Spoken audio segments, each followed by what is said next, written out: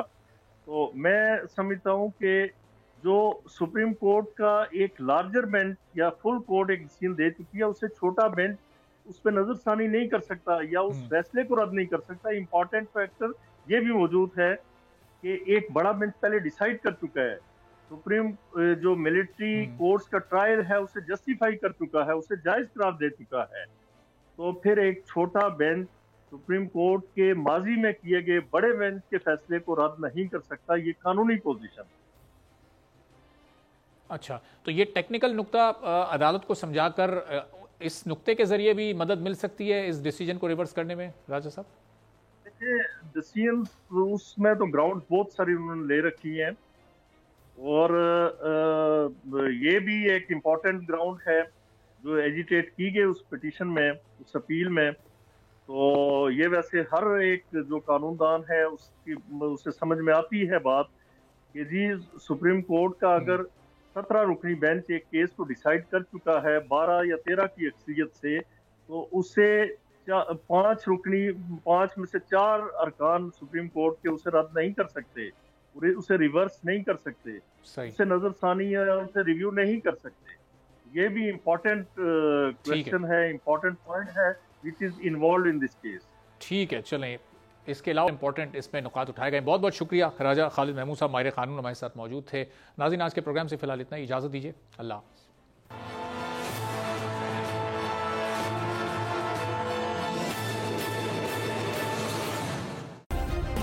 Subscribe کریں اور بیل دبائیں تاکہ کوئی خبر رہ نہ جائے.